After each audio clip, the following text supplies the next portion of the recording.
Hello and welcome to the fifth video in our Spotlight on Safety series. We are all aware of the effects climate change is having across society. In rail, the increase in intensity and frequency of extreme weather events can cause widespread disruption to train operators and can also affect safety. To discuss this in more detail and to find out more about the work RSSB is doing in this area, I'm joined by AP and Ali. Welcome to you both. Can you outline for us the broad landscape around the rail industry's current sustainability challenges? Well, one part of the picture is that rail is the most sustainable form of transport. Whether it's for passengers or freight, rail is the greenest way to go. Our climate is changing and we're getting a lot more extreme weather, which is creating all sorts of challenges for the rail network. These challenges are varied, they affect network infrastructure, the functioning of trains, and the travel experience for passengers. They also have a large financial impact. Network Rail is already reporting costs of £50 to £100 million per year in delays and cancellations due to extreme weather. Industry needs to address this emerging challenge. We're working in this space and already have a wide range of tools to help. We're constantly looking ahead for new issues that industry needs us to address.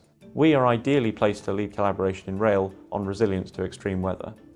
So what are the extreme weather events that affect our industry? Rail can be affected by all sorts of extreme weather events. Very strong winds, very high temperature, and very low, sometimes freezing temperature. Snow and ice can also affect operations. Can you describe some recent examples for us? In December 2023 and January 2024, many parts of the network experienced very strong winds. High winds caused trees to fall across the railway, damaging overhead power lines in the process. Sometimes trees fell across the line from neighboring properties, which made things a lot more complicated to manage. Can you outline for us the steps the industry takes when strong winds are forecast? Action we sometimes take can cause additional problems. For instance, during Storm Jocelyn, we closed the whole of Scotland's rail network. In one way, the preventative action was good, but it had wide impacts transferring risk from the rail network to roads as some people decided to drive instead.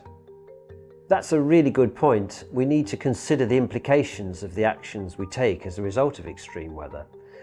So what about extreme heat, and how can high temperatures cause the industry problems? Well, high temperatures can damage the infrastructure and trains. Direct sunlight on extremely hot days can cause steel rails to expand and buckle under the pressure. In this situation, we reduce the speed of trains as a precaution to reduce the risk of a derailment. There can be problems on the train side as well. If air conditioning fails on a train with sealed windows, passengers can get really uncomfortable. When services are disrupted and stationary, passengers may decide to detrain themselves, contrary to the advice of onboard staff. This can be extremely dangerous and can require a stop to all train movements while the passengers are taken to a safe place. Blanket speed restrictions have been one way we've responded to extreme weather in the past. Is this now a problem? Blanket speed restriction have been a good response to intense rainfall because they reduce the risk of the train hitting a landslip that's being washed onto the track. In the aftermath of the Carmont derailment in August 2020, their use has increased. But imposing speed restrictions, especially blanket speed restrictions, can cause wide-ranging impacts. These may affect a far bigger area or be for a far longer time than the extreme weather event itself, and the performance and cost implications can be considerable. Passengers may experience overcrowding and long delays at the affected stations, and we may see an increase in signals passed at danger. So automatically closing large parts of the network for several hours to prevent potential risks from extreme weather introduces different risks that need to be taken into account. It sounds like we need a way of balancing competing pressures involved. How have we been helping with this? You're right. Balancing these factors is complex and industry needs the right tools. To support our members, we developed the whole system risk model for extreme rainfall events. It shows how speed restrictions affect the balance of risk. More recently, it was developed into a decision support tool for infrastructure managers. It helps them understand where speed restrictions should be imposed and of what sort, so it can help with short-term operational planning. Right now, it's being tested by Network Rail on the northwest and central region, and it is expected that wider deployment will follow. As extreme rainfall events become more frequent, rail asset managers and operators can use it to make decisions about how to provide sustainable rail services while protecting staff and passengers. We've discussed several different issues related to extreme weather events on the network. What overall message would you like your colleagues to remember? We need to recognize that, unfortunately, the risk from extreme weather events is increasing.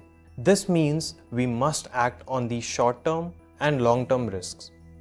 We already have forward-thinking activities, the Sustainable Rail Blueprint, and the advanced tools like the Whole System Risk Model to help. As always, we want to work proactively with industry, but it is particularly important that we work collaboratively to address this challenge.